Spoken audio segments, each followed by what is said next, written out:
해마다 맥주절 말씀을 많이 드렸는데요.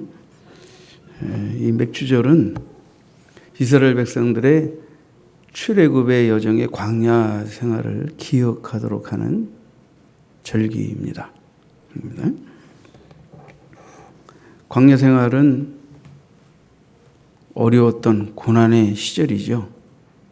하나님이 먹이시고 보호하시고 지켜주신 그런 은혜들을 기억하면서 이스라엘 백성들은 매년 한 차례씩 이렇게 나무로 짚을 엮어서 집을 짓고 밖에 나가 일주일 동안 하나님의 말씀을 읽고 묵상하면서 지난날의 어려웠던 시절을 생각하고 또 자녀들에게 하나님이 조상 때부터 이 백성들을 어떻게 인도하셨는지를 그 자녀들에게 또 가르치고 그런 아주 중요한 전통이 있는 절기가 바로 맥주절입니다.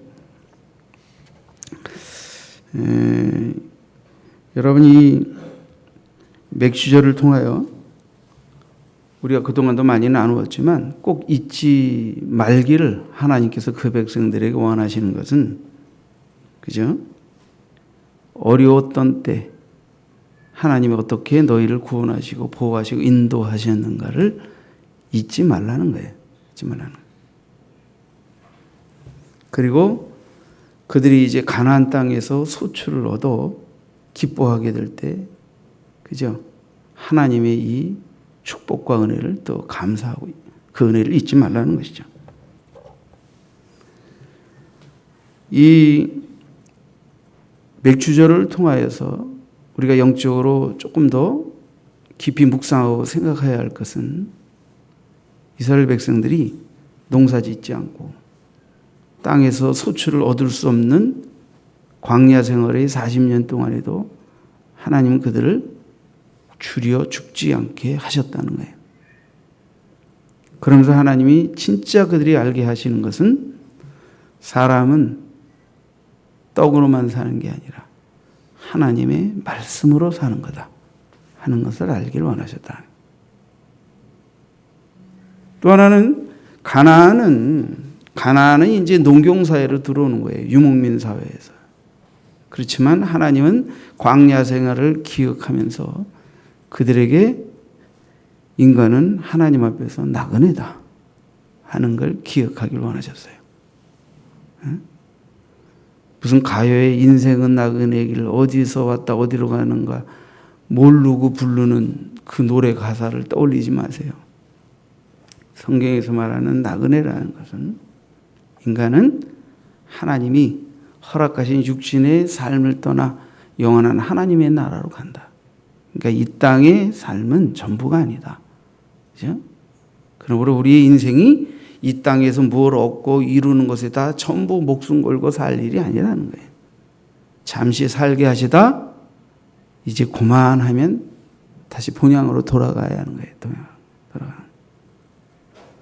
저는 어렸을 때 생각을 해요. 지금은 그런 놀이 안 하지만 옛날에는 어렸을 때 이렇게 아이들이 밖에 나가 땅에 이렇게 뭐 금 거서 이렇게 내 집 네 집 금 긋고 막 땅 따먹게 하고 그런 놀이 한 적이 있어요.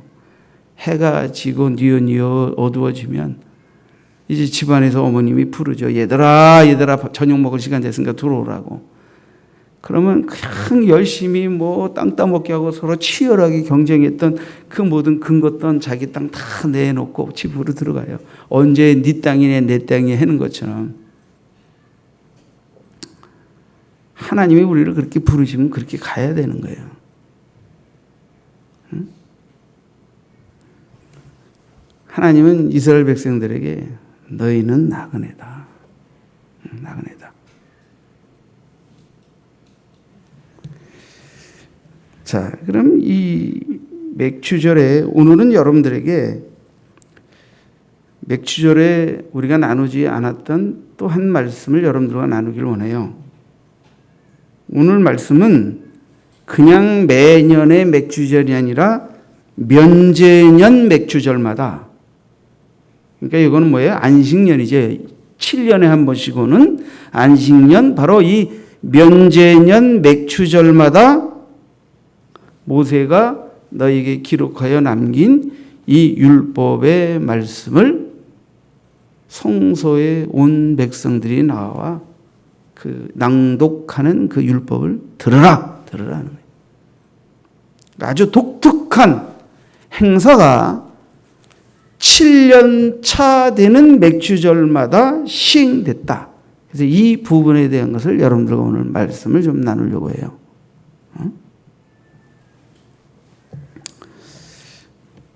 여러분, 이제 이 율법은 하나님께서 모세를 통하여 이스라엘 백성들에게 수요하신 그전 말씀이죠. 모세는 이 글을 잘 기록하여서 이제 장로들과 제사장들에게 남겨서, 물론 이들은 집에서 또 이제 이렇게 원본이 있고 또 그걸 또 써서 가필한 여러 가지 내용들을 가정에서도 읽고 또 그들이 처한 뭐 성읍에 또 성소에서 작은 이제 성소에서 또 그렇게 해마다 명절 때는 중앙 성소로 나와 하나님께 이제 말씀을 읽고 또 뭐 신약 때는 보면 또 가정에서도 안식일을 지키지만 회당에 나와서도 또 이제 말씀을 읽고 이런 것들이 있죠. 그러니까 그들이 이 하나님의 율법의 말씀을 평상시에 가까이 안 하는 게 아니에요. 매일, 매주, 매년.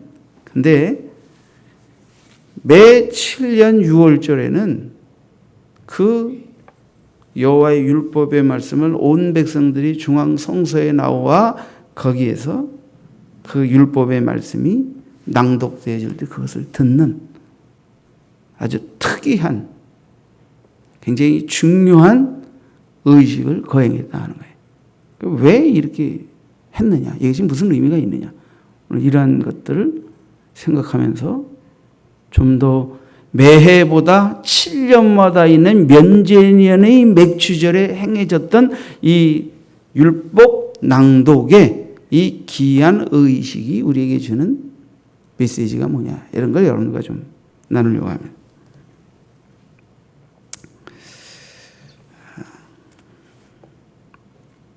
자, 그럼 이제 본문으로 가서 모세께서는 이제 31장 9절 10절에 보니까, 그죠? 언제? 바로 이 면제년 맥주절에, 혹시 여기다 또 잘못, 저 6월절이 아니고 맥주절입니다. 잘못 썼어요. 면제년 맥주절에.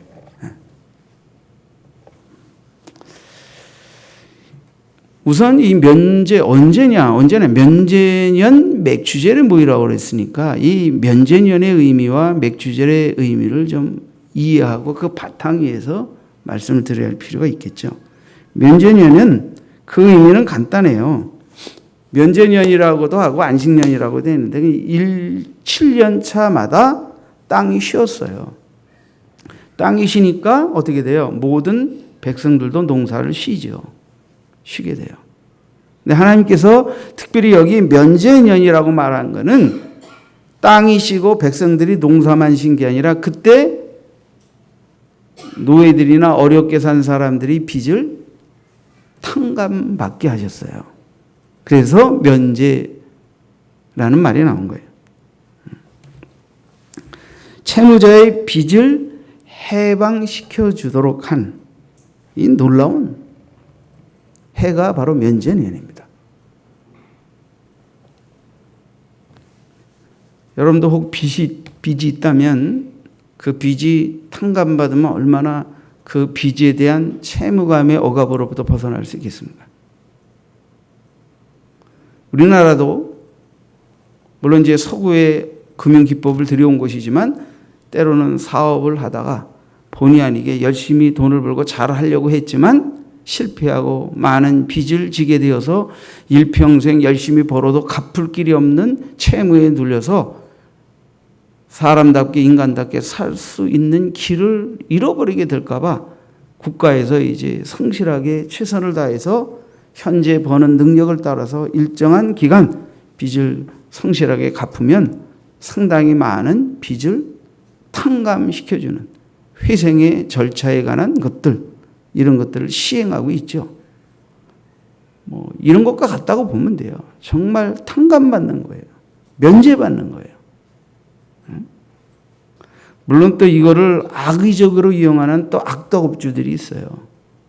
열심히 사업하지도 않고 아예 처음부터 돈을 꿀 때부터 사업의 외형을 불릴 때부터 금융 돈을 왕창 끌어다 써가지고 아예 적당히 빼돌려서 아예 갑작과 나자빠질 계산을 철저하게 한 상태에서 하는 이 못된 놈들은 이런 구제의 대상에서 사실은 제외돼야 돼요. 그렇죠? 이런 걸 또 악용하는 무리들이 있어요. 그래서 법은 항상 한계가 있어요. 그러나 하나님은 정직하게 노력하고 성실하게 속지 않은 자에겐 용서와 긍휼과 탄감과 면제의 복을 베푸시지만 또 그렇지 않으면 하나님이 또 혼돈내시니까 뭐 법이 다 어떻게 못한다 하더라도 우리는 다 하나님이 공의와 사랑이 살아 있음을 또 알아야 합니다. 그러나 어쨌든 이 면제는 탕감받고 해방되는 애예요. 얼마나 좋습니까? 이스라엘 백성들이 탕감받고 해방되는 것이 좋았기 때문에 신약 성경에서도 우리의 죄가 예수 그리스도로 말미암아 탕감받고 우리는 죄의 짐과 멍에서부터 해방되어서 갚을 길 없는 은혜 앞에 서는 이 영광스러움의 구원을 그죠? 바로 주님이 오셔서 바로 면제는 이스라엘에게 있었던 것처럼 바로 은혜에 의해 영원한 죄짐을 하나님 앞에 그 죄에 대한 빚을 완전히 탕감받는 은혜의 해가 예수 그리스도께서 오심으로 선포하셨다라는 것을 성경은 또 말하고 있는 거예요. 응? 이스라엘 백성들은 이렇게 탕감을 받게 되니까 탕감받으면 어떤 마음이 듭니까? 은혜롭죠. 감사하지 않습니까? 빚이 갑자기 굴러 없어져 버렸으니까. 그러니까 하나님이 이 율법의 규정을 통하여 우리에게 그 빚의 침을 덜어주시고 없이 해주신 은혜를 생각할 때 그런 율법을 우리에게 주신 하나님의 은혜에 감사한 마음 들지 않겠습니까? 그런 마음으로 바로 하나님 앞에 면제년에 더군다나 면제년의 맥주절에 하나님 앞에 성소에 모이게 되는 것입니다. 그러니까 그들의 마음속에 하나님의 모든 빚을 청산케 해주신 은혜에 대해 감사한 마음으로 모여오는 마음이 있게 되겠죠. 여러분 정말 면제된 노예들, 빚에서 벗어나게 된 가난한 채무자들은 하나님의 이 탕감의 은혜 속에서 기뻐하며 자기들도 이 율법의 말씀을 잘 지키고 이 율법의 정신을 이웃에게 적극적으로 실천하며 사는 자가 되겠다. 이런 마음을 갖게 되는 거예요. 그래서 많은 빚을 탕감받은 사람은 삶을 살면서 또 여러분에게 혹 원튼 원치 않든 작은 빚을 지게 될 때 또 너그럽게 대하는 마음의 여유를 우리가 갖게 되는 이유도 바로 여기에 있는 것입니다. 초막절은 뭐 아까 설교 초반에 설명을 드렸으니까 별도로 설명을 드리진 않겠습니다. 자, 이 면제년 초막절에 뭘 하라고 한 거예요? 모세께서 11절에 온 이스라엘이 내 하나님 여호와 앞 그가 택하신 곳에 모일 때 이 율법을 낭독하여 온 이스라엘에게 듣게 할지니.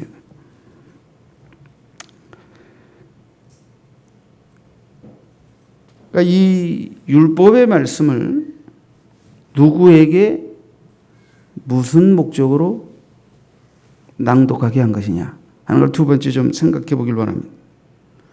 누굽니까? 모든 이스라엘 백성들. 좀 부연해서 설명하면 백성들이 남녀와 어린아이와 너희들이 주거하는 성읍의 이방인들. 그죠? 그들 모두까지 다 나와 이 율법에 낭독하는 말씀을 듣게 하라는 거예요. 자, 이스라엘의 모든 절기 속에서 여자와 어린아이들은 다른 이 절기는 꼭 참석해야 할 의무는 없었어요. 그러나 이 매 7년 면제년의 6월절에는 아이도 여자도 모든 이스라엘 백성이 다 중앙성소로 나와 이 맥추절을 지키며 낭독되는 여호와의 율법의 말씀을 듣게 하셨다 하는 거예요. 그러면 평상시에 절기 때는 여자와 어린아이들이 참석하는 것이 자유였다면 매 7년의 맥추절에는 모든 백성들이 다 의무적으로 성소로 모이게 되었다고 하게 될 때는 이것은 굉장히 중요한 의미와 가치가 있기 때문에 하나님이 그렇게 하신 것이다 하는 것을 여러분들이 미루어 짐작할 수 있겠습니다. 그럼 무슨 목적으로 그들에게 모여서 이 율법을 낭독되는 율법을 듣게 하시는가? 12절을 다시 보시면 12절. 자, 그 백성이 남녀와 어린이와 내 성읍 안에 거류하는 타국인을 모으고 어떻게 그들에게 듣고 그러니까 하나님의 율법의 말씀을 첫 번째 듣고 두 번째 배우고 내 여호와 하나님을 어떻게 하여? 경외하며 이 율법의 모든 말씀을 지켜 행하게 하고. 그러니까 낭독하는 이유는 듣고 배워서 하나님을 경외하고 하나님이 명령하신 모든 율법의 말씀을 삶 속에서 지켜 행하도록 하기 위해서 그렇게 하신 것이라. 그러니까 다른 때보다 매년보다 매 7년 맥추절에는 이 율법의 말씀을 직접 낭독하여서 듣게 한 거예요. 그럼 그들이 가정에서나 매 안식일에 또는 지역 성소에서 율법의 말씀을 읽지 않고 듣지 않습니까? 다 듣지요. 그런데도 불구하고 매 7년 맥추절에는 어른으로부터 어린아이로부터 모든 외국에서 와 이 땅에 거주하게 되는 모든 사람들이 다 성소에 나와 여호와의 율법의 말씀을 낭독하는 것을 직접 듣게 되는 이 장엄한 의식을 통하여 하나님은 예를 들어서 가나안에 들어갔다. 출애굽의 역사를 모르는 새로운 아이들이 태어나잖아요. 자녀들이 태어나잖아요. 그들에게도 여호와의 율법의 말씀을 듣고 또 배우고 그래서 하나님을 경외하고 또 하나님이 명령하신 모든 계명을 지켜 행해야 되는 의무가 있다는 것을 끊임없이 배우게 하는 거예요.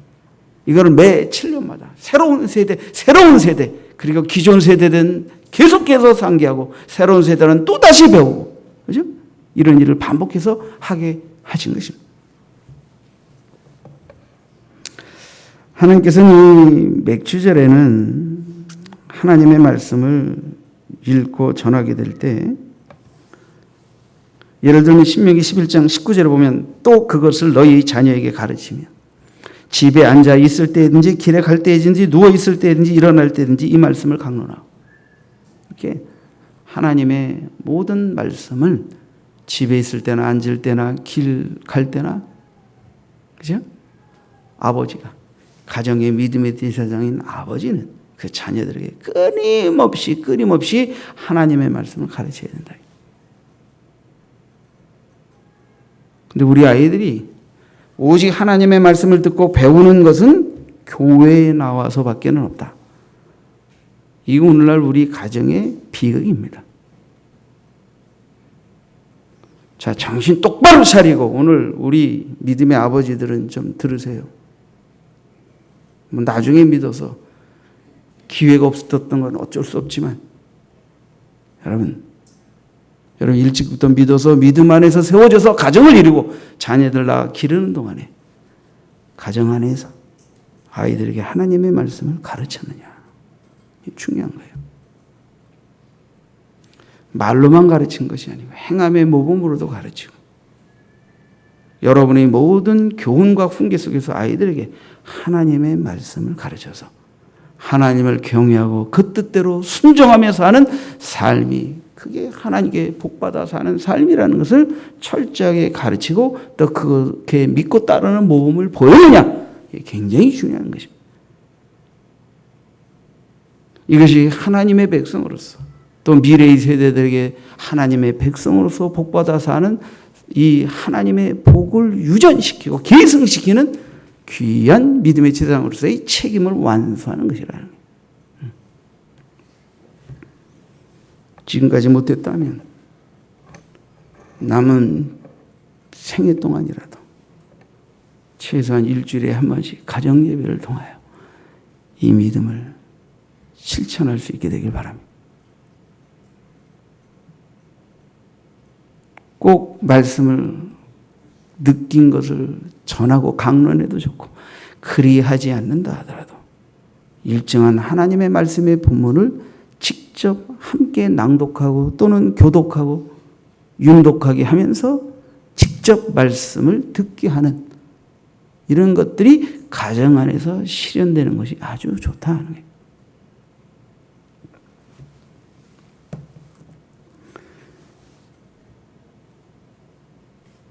바울사도께서는 그의 믿음의 아들이며 청년 목회자인 디모데에게 디모데후서 3장 15절에 이렇게 말한 바 있습니다. 또 어려서부터 성경을 알았나니 성경은 능히 너로 하여금 그리스도 예수 안에 있는 믿음으로 말미암아 구원에 이르는 지혜가 있게 하느니라.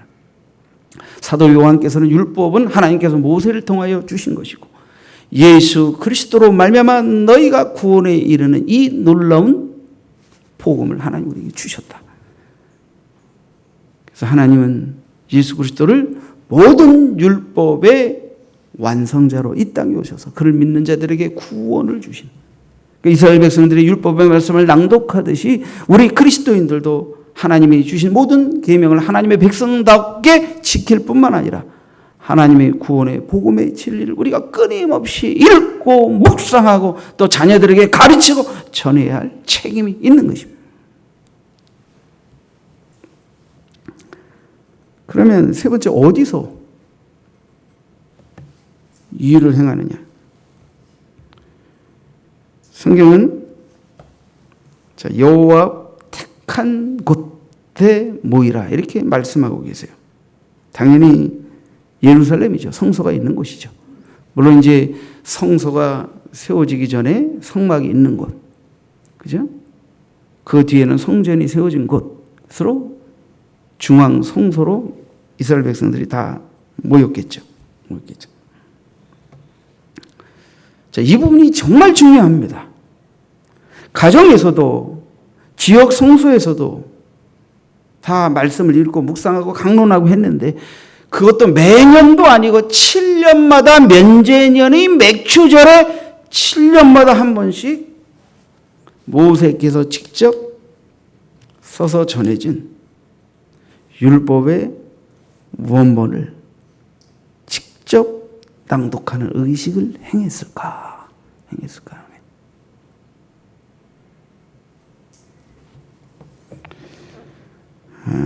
여러분들에게 두 가지를 강조드리고 싶습니다. 하나는 하나님의 말씀의 권위입니다. 권위성에 관한 것입니다. 아버지로부터 하나님의 말씀을 듣습니다. 집에서도 읽습니다. 회당에서도 성경을 읽고 듣고 강론을 듣습니다.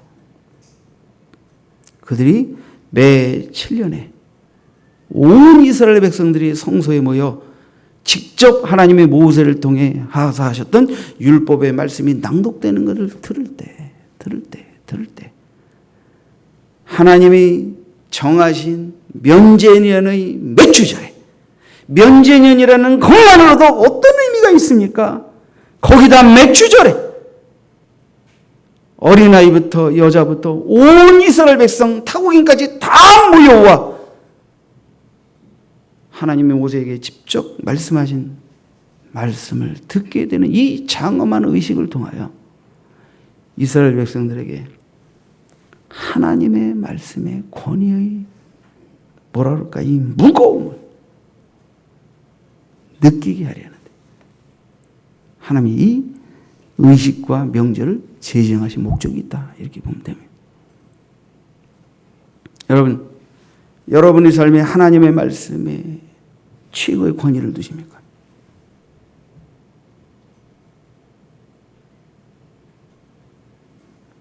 오늘날 우리 가정이 병들고 우리 자녀들이 병드는 이유는 간단합니다.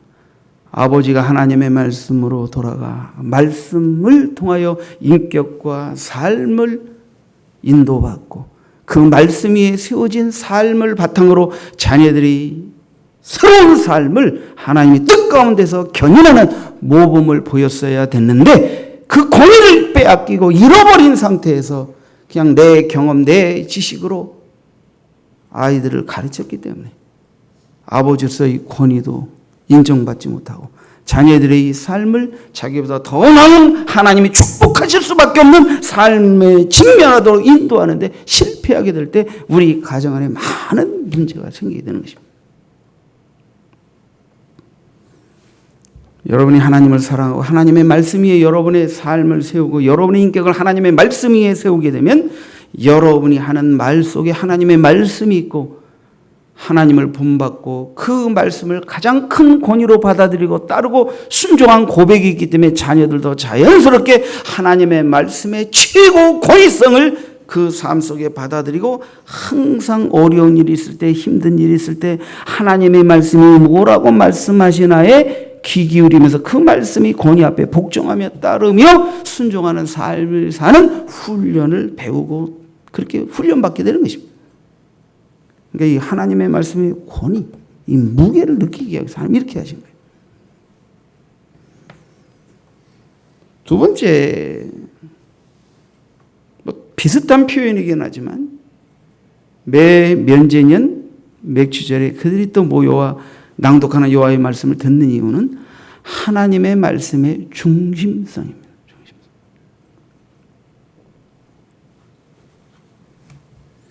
우리 모든 삶의 중심에 하나님의 말씀이 있다라고 하는 것을 느끼게 하기 위함입니다. 평상시의 명절에는 아이와 여자들이 안 모여도 되는데 이 면제년 맥추절에는 다 모여요.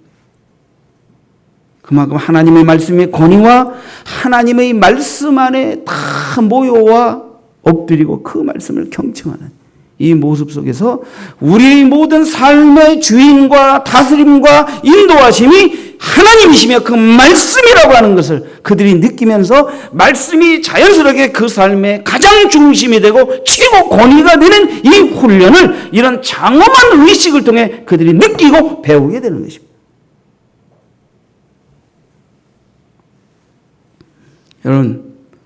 여러분이 아무리 삶의 어려움과 역경과 혼돈을 만나더라도 그것을 놓고 기도하고 말씀을 묵상하며 그 중심에 말씀이 있고 하나님의 말씀의 권위를 인정하고 고백하고 순종하는 삶이 되게 되면 다 질서 있게 정돈이 되고 그 어떤 어려움과 역경도 극복해내게 됩니다.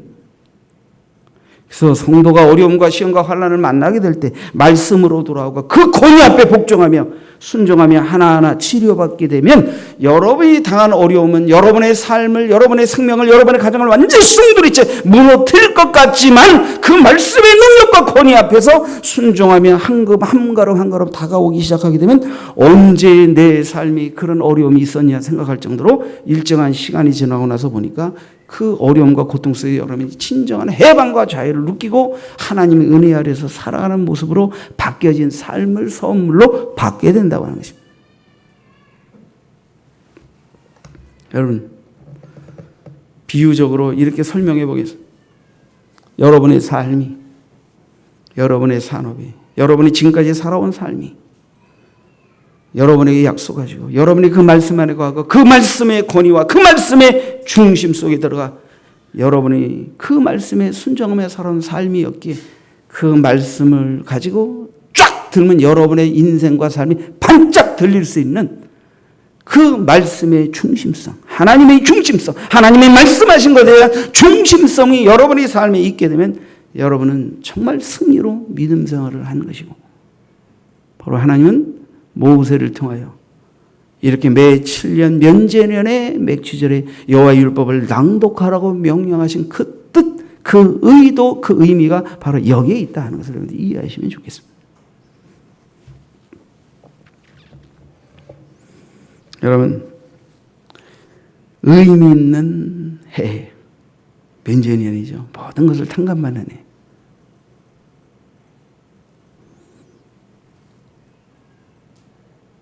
그 의미 있는 또 다른 절기, 광야의 어려웠던 때를 추억하며 오늘의 하나님이 복과 은혜와 보호와 인도를 베푸신 것을 상기하는 그때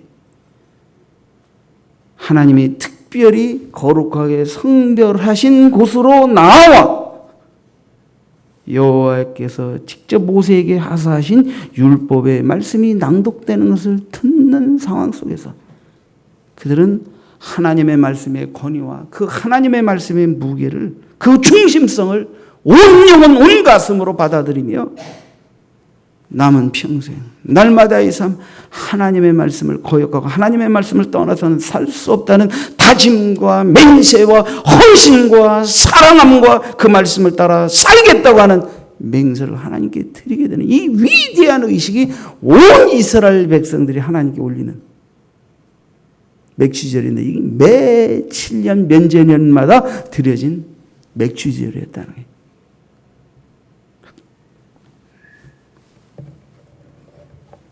여러분, 결론적으로 말씀드립니다. 이 맥주절에 우리는 이스라엘 백성들이 모든 빚을 탕감받은 것처럼 우리도 예수 그리스도 안에서 모든 짐을 벗겨주신 은혜를 기억하는 맥주절이 되어야 되겠습니다. 두 번째, 이스라엘 백성들이 광야 생활 동안에 보호와 인도를 받아 살게 된 것처럼 우리도 지나온 삶 속에서 어려움과 역경과 시험도 많았지만 그래도 하나님이 여기까지 보호하시고 여기까지 인도해 주셨다고 하는 것을 기억하는 맥주절이 되었으면 좋겠습니다. 세 번째는 우리의 삶에 최종적인 권위가 하나님의 말씀에 있고 우리 삶의 중심성이 하나님의 말씀에 있다고 하는 것을 고백하고 지금까지도 그래왔거니와 우리의 남은 생애가 삶이 우리 자녀의 미래적 삶이 다 하나님의 그 말씀의 권위 앞에 복종하고 그 말씀이 우리의 삶의 중심이 되어 우리의 삶을 견인하는 것임을 인정하고 고백드리고 철저하게 하나님의 말씀 앞에 엎드려 그 말씀을 읽겠습니다. 배우겠습니다. 묵상하겠습니다. 그 말씀이 말하는 대로 순종하며 따르겠습니다 하는 맹세와 헌신을 다짐하는 맥주절이 되었으면 좋겠습니다. 기도하겠습니다.